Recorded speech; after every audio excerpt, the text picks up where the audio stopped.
బంగ్లాదేశ్ మన చుట్టూ చిచ్చు పెడుతోంది.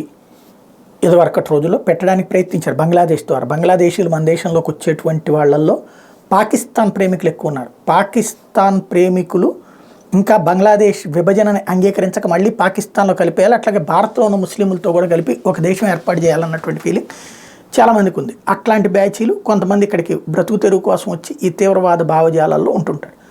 దాన్ని ప్రస్తుతానికి కట్టడి చేస్తున్నది బంగ్లాదేశ్ ప్రధానమంత్రి, బంగ్లాదేశ్కి సంబంధించి ఇప్పుడు ఉన్నటువంటి ప్రభుత్వమే.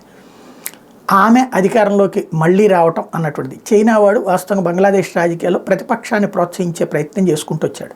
కాకపోతే బంగ్లాదేశ్ ప్రజలు, మెజారిటీ ప్రజలు మాత్రం తీవ్రవాదానికి వ్యతిరేకంగా అభివృద్ధికే ఓటేశారని చెప్పాలి. ఎందుకంటే అక్కడ అభివృద్ధి అద్భుతంగా సాగుతోంది, జీడిపి గ్రోత్ బాగుంది, ఉపాధి అవకాశాలు చక్కగా ఉన్నాయి. ఈ మధ్యనే చైనా బంగ్లాదేశ్ని బెదిరించడం కోసం ఉపాధి అవకాశాలు దెబ్బతీస్తూ వస్తుంది.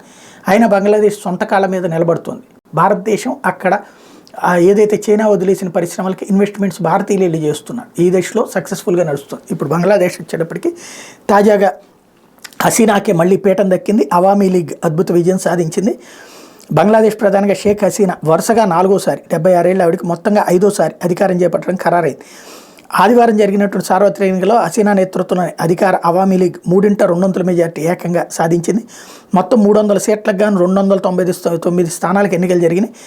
ఆదివారం అర్ధరాత్రి వరకు కొనసాగిన కౌంటింగ్లో అవామీ లీగ్ 200 స్థానాలు గెలుచుకుందని ఎన్నికల అధికారులు ప్రకటించారు.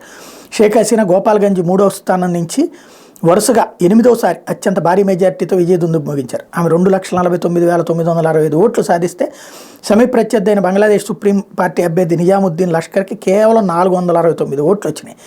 సోమవారం ఉదయానికి పూర్తి ఫలితాలు వెల్లడించారు. కొద్దిసేపటి క్రితం బంగ్లాదేశ్ నేషనలిస్ట్ పార్టీ BNP సహా 15 ఇతర పార్టీలు ఎన్నికలను బహిష్కరించినటువంటి నేపథ్యంలో అవామీ లీగ్ అభ్యర్థులు స్వతంత్రులు మినహా ఇతర ప్రధాన పార్టీలు బరిలో లేకపోవడంతో ఓటర్లు పోలింగ్ మీద ఆసక్తి చూపలేదు.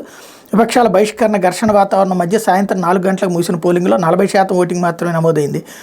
2018 ఎన్నికల నాటి 80% పోలింగ్తో పోలిస్తే ఇది చాలా తక్కువ. అయినా కూడా ఓటేసినోడిదే లెక్క కదా. ఫైనల్గా భారత మిత్రురాలు మళ్ళీ బంగ్లాదేశ్ పీఠం ఎక్కడం మనకి ఒక 5 ఏళ్ల పాటు ప్రశాంతత ఉంటుంది.